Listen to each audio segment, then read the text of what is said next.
Iya, ya, Mi. Iya, Mi. Masih. Recount aja dulu, gak apa-apa. Assalamualaikum warahmatullahi wabarakatuh.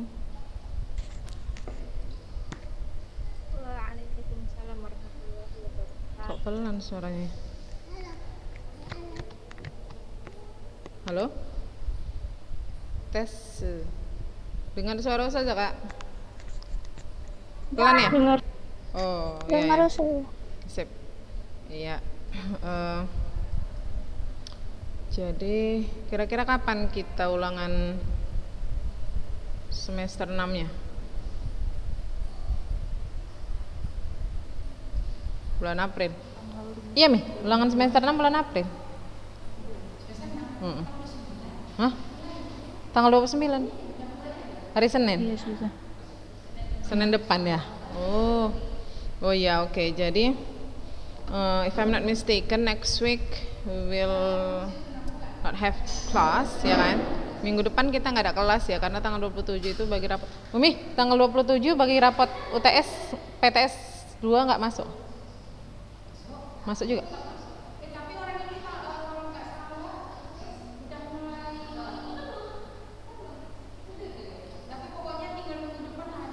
Iya. Oke, jadi di sini kan ternyata bukan PTS ya lah, dengar katanya ujian semester, jadi ujian sekolah jadinya, Mi. Oh, berarti oh ya, makanya yang diminta kemarin itu soalnya nambah. Iya, oke. Ya, jadi untuk ujian kemarin kan ujian semester 6 gitu ya. Ustazah udah ada kasih kisi-kisi apa belum? Belum susah. Belum ya? Iya, jadi untuk ulangan semester 6 nanti sih ada dikasih juga kisi-kisi sama Ustadz, kata Ustadz Fahyuzat. Cuman kayaknya enak kita bahas juga dulu satu-satu, kita review lah ya. Jadi hari ini kita review ini kita untuk ulangan nanti, persiapan ulangan kita review. Nah, jadi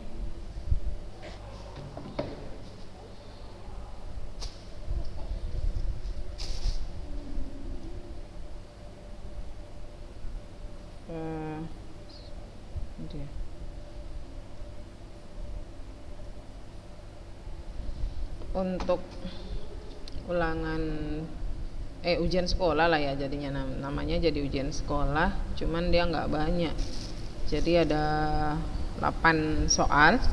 Jadi 8 soal itu terdiri dari soal-soal uraian dari kelas 10, 11, 12. Jadi di kelas soal untuk kelas 12 itu ada 5 soal.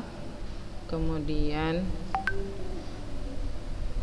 kelas 10 ada 1 soal, kelas 11 ada 2 soal. Cuman mungkin kalian bisa kita brainstorm lagi ya, brainstorming istilahnya. Jadi dikilik-kilik dulu ingatannya. Oke, jadi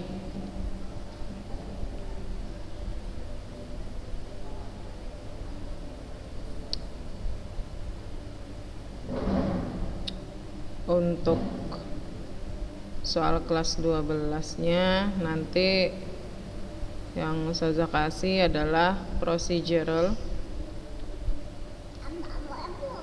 Kemudian Kak, coba buka videonya saja biar nggak kayak ngomong sama tembok. Nggak ada yang nampak mukanya kok. Yang datang pun banyak kali, 14 juta. Mamam, yang datang banyak kali. Yang mana?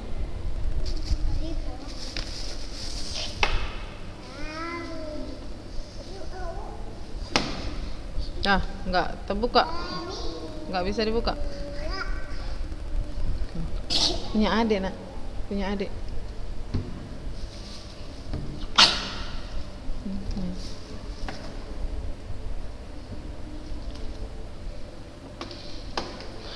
Oke, buka dulu Kak. Nggak ada, bisa dibuka videonya. Oke lah. Oh iya, iya. Nah, jadi untuk procedural text yang nanti kita akan melihat sebuah teks tentang prosedur dari sesuatu, kemudian ada pertanyaan-pertanyaan dari teks tersebut, ya seperti biasa. Jadi kalian pelajari lagi tentang bagaimana memahami isi dari teks, kemudian apakah tujuan dari teks tersebut, kemudian informasi-informasi yang tersirat maupun yang tersurat di situ.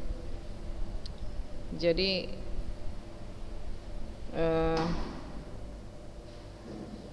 sebenarnya yang kalian harus tingkatkan itu adalah ya how to improve your vocabulary lah ya.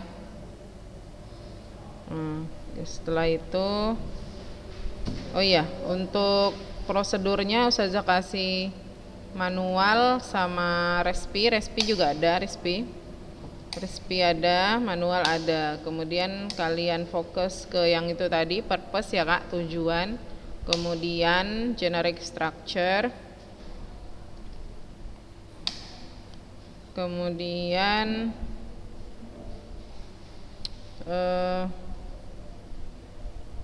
adverb sama adverbial phrase itu ya, seperti biasa yang sama kayak ulangan bulanan kita kemarin tuh. Kemudian untuk ya yang kelas 10, untuk kelas 10 nanti Ustazah akan kasih kalian recount, text recount ya, text recount. Nah, udah dibaca ya di sini ya, text recount itu apa? Text recount adalah, nah kalau kita bilang social function, inilah dia purpose-nya ya Kak ya. Social function itulah dia purpose. Jadi text recount tujuannya adalah retell past events or past experience.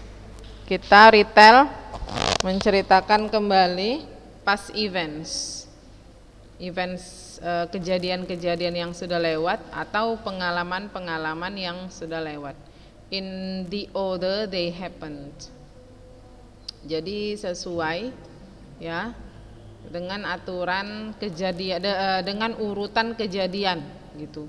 Jadi what you have to do nanti ya, nanti yang akan Ustazah tekankan di soal itu adalah you have to be able to arrange. Kalian harus bisa mengurutkan ya, menyusun sebuah beberapa kalimat untuk dijadikan ke dalam satu teks recount yang masuk akal ya. Artinya masuk akal adalah sesuai urutannya. Jadi kalau namanya kejadian itu kalau tidak sesuai urutannya kan kita nggak paham ya. Nah gitu. Jadi bagaimana bisa kalian mengurutkan cerita tersebut menjadi satu teks recount yang bisa dipahami gitu. Nah, ngerti lah maksudnya ya. Kalau yang sering-sering membahas soal-soal, yang sering menjawab soal-soal, tahu itu kayak mana bentuk soalnya. Oke. Nah, and for the generic structure ya, ingat di awal paragraf. Nah, kalau dia recount yang cuma terdiri satu paragraf aja, ya recount yang terdiri satu paragraf aja, biasa itu di awal kalimat itu. Nah, itu apa namanya? Orientation namanya. Orientation. Ya, orientation ini nampak enggak? Nampak nggak ini? Kekecilan. Bisa dilihat kan? Nggak kekecilan kali. Segini. Oke. Ya. Jadi orientation itu, Kak, orientation itu apa?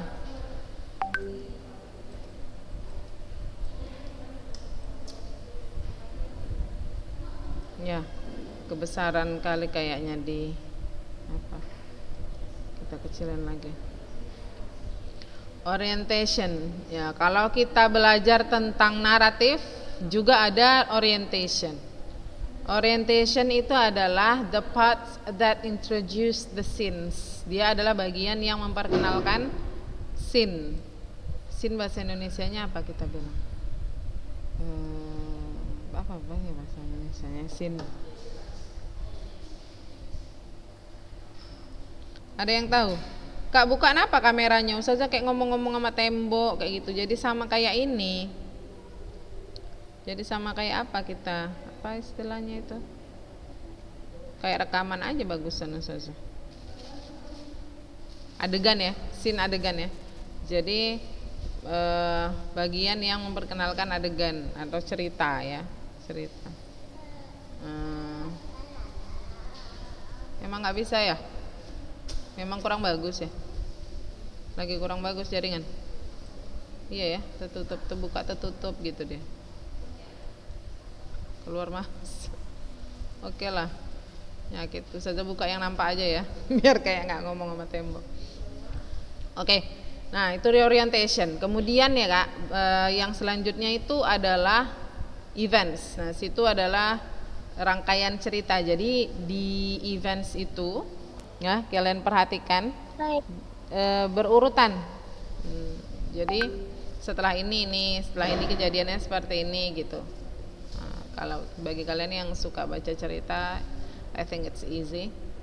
Nah, kemudian yang terakhir adalah jadi ketika kita disuruh untuk menyusun paragraf atau untuk menyusun kalimat-kalimat menjadi satu paragraf ya. Jadi yang kalau harus kalian pahami itu yang manakah orientationnya. Kalau itu orientationnya kalimat ini orientation berarti itulah susunan yang pertama gitu. Kemudian yang terakhir dia apanya? Ini kita sebut dia dengan reorientation. Jadi di reorientation ini apa? Kalau yang masih ingat ya, reorientation itu berisi comment or opinion from the writer. Jadi berisi komentar atau pendapat dari si penulis tentang kejadian yang dialami tersebut gitu. Nah, jadi ketika kita disajikan beberapa kalimat untuk menyusun teks recount, berarti yang pertama harus kalian cari dulu adalah orientation. Kemudian kalau dia berisi komen atau pendapat dari si penulis, berarti dia itu berada di belakang. Tinggal kalian cari tengah-tengahnya, eventsnya, urutkanlah gitu. Dapatlah dia jawabannya. Oke. Any questions? Ada pertanyaan? Nah, ini kalau ininya it's okay karena kita fokus ke generic structure ya, menyusun teks tersebut. Kemudian jenis-jenisnya it's okay, I think. Mau dikasih contoh ini. Nah, ini ya. Jadi ada dua jenis teks yang dipelajari. Ya, sebenarnya ada 3 juga. Yang satu terluput, yang satu lagi kita sebut dia dengan historical recount. Ada historical recount, so it's about the history lah ya, dia berisi history, historical.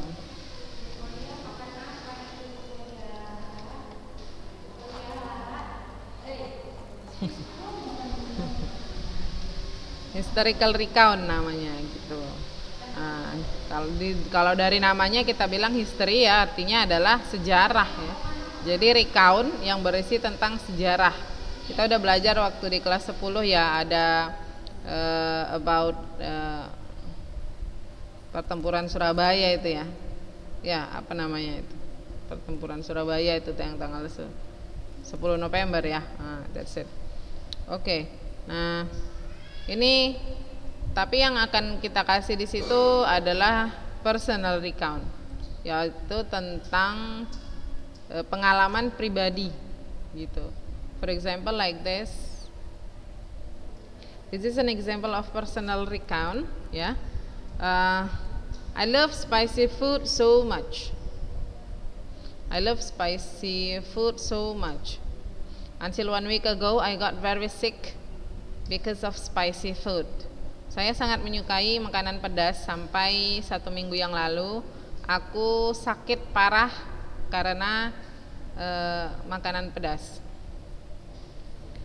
When I was in my lunch break, ketika saya istirahat makan siang, I ate my favorite meatball. Saya makan bakso favorit saya, and put too much sauce, dan memasukkan terlalu banyak saus into my meatball, ke dalam bakso.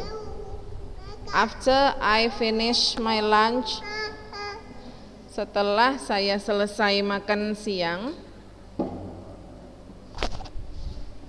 my stomach felt like it was on fire. Perut saya terasa seperti terbakar. It was very painful, sakit sekali. It was very painful, sangat sakit. That I left school early. Jadi saya izin pulang. I got fever and diarrhea for 3 days. Saya demam dan diare mencret selama 3 hari katanya. After 3 days, I got better and I promised not to eat too much spicy food anymore. Setelah 3 hari saya sembuh dan saya berjanji tidak akan lagi makan makanan pedas. Terlalu pedas ya, berarti pedas masih mau dia. Terlalu tidak. Oke. Ayo, siapa yang kok jadi seperti ini tampilannya? Oh my god. Udah apa-apa. Ya, siapa yang bisa jawab? Coba kakak-kakak bacakan. Ya Allah, kakak-kakak bacakan yang mana dia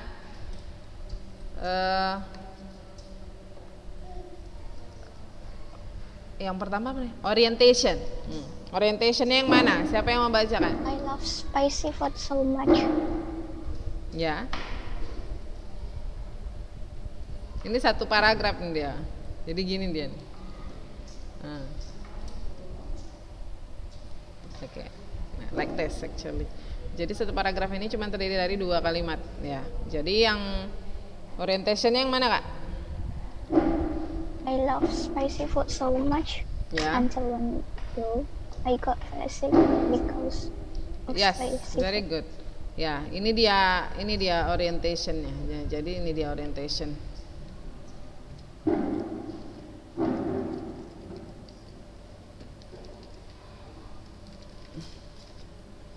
Nah, itu dia ya.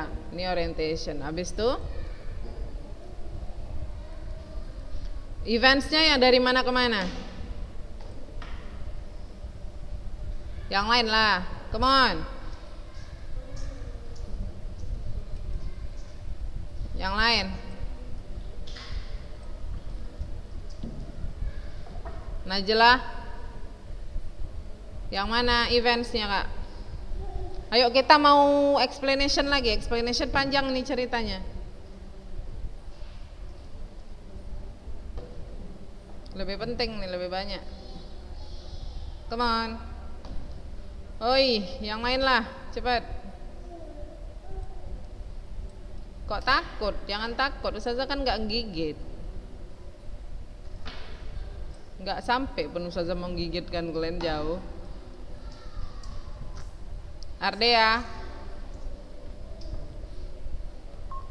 Dari when sudah? Sampai? When I was sampai for 3 days. Very good. Ya itu dia eventsnya. Kak Najlan ini mungkin udah tahu. Jadi kalau misalnya kita udah sangat memahami sekali, jadi malas memang kita ditanya berulang-ulang. Saja juga seperti itu orangnya. Cuman itu bukan sifat yang harus kita turutin ya kak ya. Nah, jadi ketika ditanya, kita jadinya, wis pandi kakak ini kan gitu. Sajanya pun senang jadi. Nah yang terakhir, after 3 days ini apanya berarti? Reorientation. Iya, reorientation.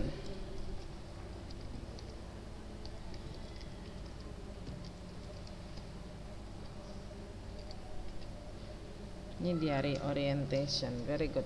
Jadi dia kasih opinion, kasih pendapat tentang kejadian yang dialami, kasih komentar. Halah udahlah, nggak mau lagi lah aku makan pedas-pedas. Nah itulah dia kasih komentar tentang kejadian tersebut. Ya, itu dia contoh dari recount. Nah sekarang kita masuk ke, nah ini yang agak pelik. Ini kalau recount itu dari SMP udah kalian pelajari ya. Dari SMP udah dipelajari recount. Tapi kalau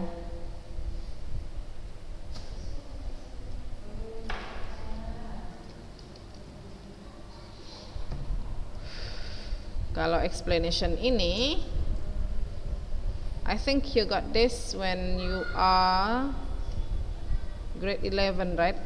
Kelas 11 kalau nggak salah kemarin.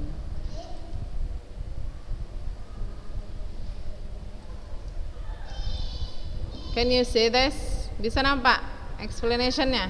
Bisa saja. Tapi Oke. contohnya. Iya. Kita langsung ke contoh.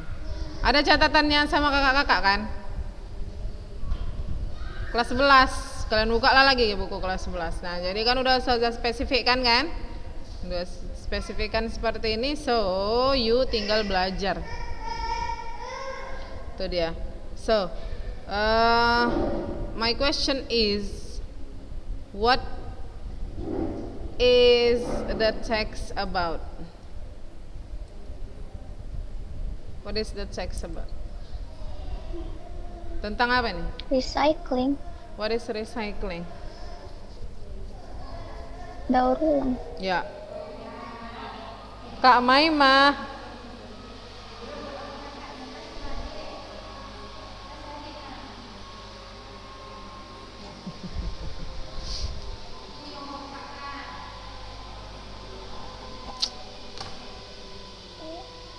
Recycling artinya daur ulang. Ya, betul sekali. Ya, jadi Kak, yang Ustazah ambil itu teksnya ya Kak ya, yang familiar sama Kakak, yang sudah pernah lah kita bahas waktu di kelas 11 gitu. Jadi itu aja, kalian rajin aja lah membaca yang udah kita bahas, yang udah kita catat. Tuh, insya Allah dapat itu kakak-kakak. Nah, jadi what is explanation text? Ya, sambil dicatat ya Kak. Explanation text itu apa? Jadi explanation text itu adalah teks yang menceritakan bagaimana atau apa yang terjadi tentang suatu fenomena. Itu dia. Nah, jadi kalau dibilang pakai kata bagaimana, artinya dia ada urutan-urutan kejadian, tapi perbedaan dia dengan prosedur adalah, ini kalau yang masih ingat atau kalau yang udah agak-agak lupa ya, perbedaan dia dengan prosedur adalah explanation text ini dia teks yang terjadinya itu secara alami, atau yang kita sebut dia dengan suatu proses memproduksi, misalnya memproduksi barang atau memproduksi makanan. Nah, contohnya kalau untuk memproduksi makanan itu merubah kakao menjadi coklat. Masih ingat nggak? Merubah kakao, bagaimana cara kita memperoleh coklat yang kita bisa makan yang udah enak itu awalnya adalah dari biji kakao. Nah, itu prosesnya. Kalau diceritakan di dalam teks, kita sebut dia dengan explanation text. Ngerti Kak? Nah, itu contohnya suatu produksi. Ya, seperti ini, recycling, proses recycle. Jadi proses mendaur ulang sesuatu. Proses mendaur ulang materi. Kak, ambil itu, ambil punya adik. Ambil kan. Proses mendaur ulang sebuah material yang sudah dibuang, itu recycling, ya kan? Nah, kemudian contoh untuk dari suatu fenomena alam. Kalau untuk contoh fenomena alam misalnya hujan itu kita sebut dia dengan water cycle. Kita bilangnya apa bahasa Indonesianya? Water siklus hujan apa kita bilangnya, Kak? Bahasa Indonesia kita bilang lupa saja. Ya, ada evaporation yang kayak gitu. Itu. Kemudian contoh lain bagaimana terjadinya tsunami. Kemudian apalagi? Contoh lain ada juga metamorfosis. Metamorfosis itu juga sebuah proses ya. Metamorfosis itu juga sebuah proses. Nah, prosesnya metamorfosis itu kalau kita buat dalam teks, dia adalah teks explanation. Metamorfosis baik itu metamorfosis kupu-kupu, ulat menjadi kupu-kupu, atau metamorfosis kata. Nah, itu kita sebut dia dengan explanation text. Kemudian contoh lain, ada yang bisa kasih contoh? Ada yang bisa menyebutkan contoh lain? Kakak-kakak?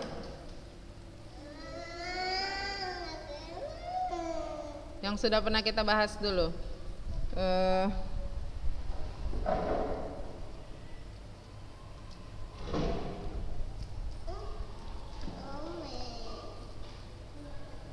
Ada? Global warming juga bisa. Tuh. Kemudian dan lain-lain lah ya. Kalian bisa cari-cari sendiri, cari-cari soal-soal di internet. Nah, itu dia, atau cari dari soal-soal yang sudah pernah kita bahas sebelumnya.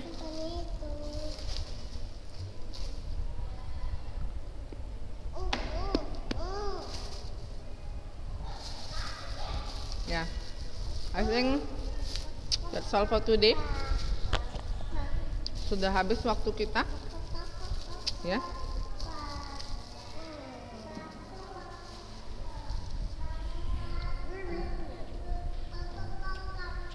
Any question? No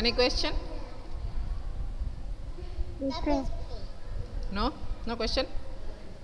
Ya, Cuma itu aja kisi-kisinya sudah. Ya. Jadi kebanyakan kita membahas prosedur berarti. Ada manual, ada resepi. Itulah kakak ulang-ulang. Ya, dan perbanyaklah vocabulary kalian ya. Okay, I think that's all for today. Thank you very much for your attention. Assalamualaikum warahmatullahi wabarakatuh. Waalaikumsalam warahmatullahi wabarakatuh. Bis. Ayo begini. Kemana kak?